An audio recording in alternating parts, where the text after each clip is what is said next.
నమస్తే, welcome back to వెల్లింకి vlogs అండి. ఈరోజు మనం వచ్చేసి భీమాశంకర్ వెళ్తున్నాం అనమాట. మీకు ఈజీగా ఎలా వెళ్ళాలో నేను చెప్పేస్తాను. మనం ఎలా ట్రావెల్ చేస్తున్నామంటే నాసిక్ వచ్చాము. నాసిక్ నుంచి తర్వాత కొల్హాపూర్ వచ్చామన్నమాట. కొల్హాపూర్లో శక్తిపీఠం దర్శనం చేసుకొని తర్వాత మనం పూణే వచ్చాము. పూణే నుంచి భీమాశంకర్ వచ్చామన్నమాట. పూణే నుంచి భీమాశంకర్ వచ్చేసి 127 కిలోమీటర్స్ అయితే ఉంది. ముంబైకి వచ్చేసి 200 కిలోమీటర్స్ అయితే ఉందన్నమాట. ఇది మహారాష్ట్రలో ఉంది, మన అందరికీ తెలుసు కదా. ఇక భీమాశంకర్ వచ్చేసి 6వ జ్యోతిర్లింగం అనమాట. ఇక మీరు భీమాశంకర్ వెళ్ళాలి అనుకుంటే ఇలా అయితే మీరు వెళ్ళొచ్చు. ఇక నేను ఒక యూట్యూబ్లో చూసాను అనమాట. మనకి అక్కడ నుంచి గుప్త భీమాశంకర్ ఇవన్నీ ఉన్నాయని చెప్పలేదు. అంతేకాదు 5 o'clockతో మనకి బస్సెస్ అయిపోతున్నాయని చెప్తున్నారు. అలా ఏం లేదండి. మేము ఎక్కిందే 5:30, 6 o'clock ఎక్కామన్నమాట బస్సు. పూణేలో వచ్చేసరికి మనకి 10:30 దాకా అయింది. ఎందుకంటే అది మొత్తం కూడా కొండలు కనుక మనకి స్లోగా అయితే తీసుకెళ్తాడు. మేమైతే ఎర్లీ మార్నింగ్ దర్శనం చేసుకున్నాం అనమాట. నిజంగా చాలా సంతోషంగా అనిపించింది. మనమే లోపల అభిషేకం కూడా చేసుకోవచ్చు. ఎర్లీ మార్నింగ్ హారతికి అయితే అటెండ్ అయిపోయామన్నమాట. భీముడు అనే రాక్షసుడి కారణంగా తలెత్తిన విపత్తును తొలగించినందువల్ల అది భీమాశంకర్ జ్యోతిర్లింగంగా ప్రసిద్ధి చెందిందనమాట. ఇక కేట్ తాలూకాలోని భీమాశంకర్లోని భీమా నది పక్కన భావగిరి గ్రామంలో వెలిసి ఉందన్నమాట.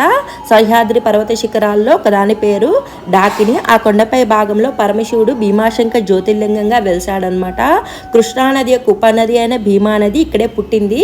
అందువల్ల ఇక్కడ భీమాశంకర్ అంటారు. అది పుట్టిన చోట శివలింగం కూడా ఒక పక్క భాగంలో ఉంటుందన్నమాట. ఒక పక్క నుంచి మనకి ఈ నది కూడా వెళ్తున్నట్టు సన్నని దారి అయితే మనకి కనిపిస్తుందన్నమాట. ఇక భీమాశంకర్ దేవాలయాన్ని అయితే మనకు 13వ శతాబ్దంలో నాగరా పద్ధతిలో పిష్వాల దివాన్ అయిన నానా ఫడ్నవీస్ నిర్మించినట్లు చారిత్రక ఆధారాలు ఉన్నాయన్నమాట. ఆ గుడి గోపురాన్ని చూడగానే ఏదో తెలియని అనుభూతి అయితే మనకి కలుగుతుందన్నమాట. నల్లటి రాతితో చక్కని ఆలయ శిఖరాన్ని చూడగానే ఎంతో భక్తిభావం అయితే మనకి కలుగుతుందన్నమాట. నిజంగా మాకైతే లోపలికి అడుగు పెట్టగానే చాలా అంటే చాలా మనశ్శాంతిగా అనిపించింది. ఇక్కడ మనకి నాగ ప్రమిదలు కూడా ఉంటాయన్నమాట. ఆ ప్రతిమలకి మనం దీపం పెట్టుకోవచ్చు.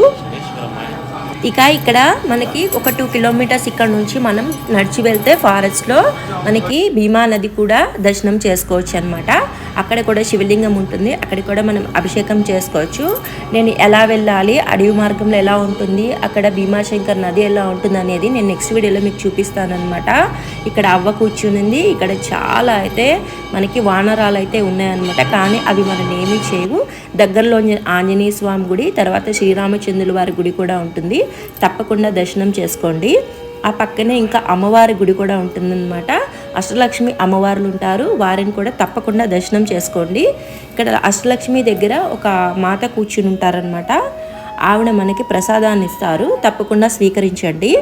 మనకి పొద్దున్నే తెల్లారుజామున 5 గంటలకైతే మనం దర్శనానికి వెళ్తే కనుక మనం ఆరతికి అందుకోవచ్చు అనమాట. చాలా అద్భుతంగా ఉంటుంది. చూసారు కదా గోపురం ఎంత బాగుందో. చుట్టూ ప్రకృతి కూడా నిజంగా చాలా బాగుంటుందన్నమాట.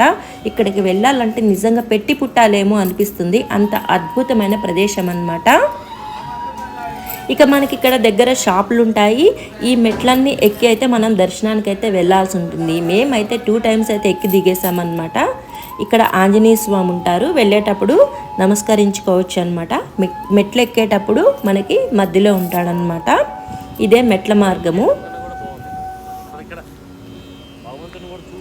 ఇక్కడ నుంచి మొత్తం ఫారెస్ట్ అనమాట. మొత్తం మౌంటైన్స్ ఉంటాయి. చుట్టూ చాలా బాగుంటుంది చూడ్డానికి.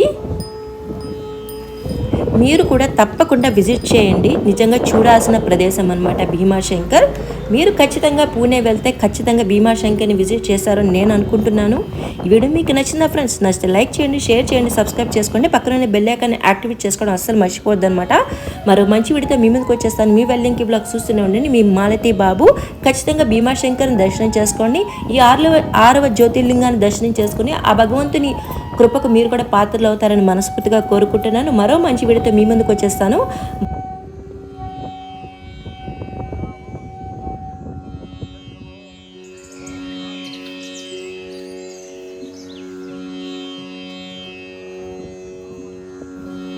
మేమైతే భీమాశంకర్ పూర్తయిపోయిన తర్వాత చక్కగా టీ తాగేసి ఇంటికి బయలుదేరాము. మీరు కూడా వీడియో చూసేసి పరమశివుని దర్శనం చేసుకొని భగవంతుని తలుచుకోండి.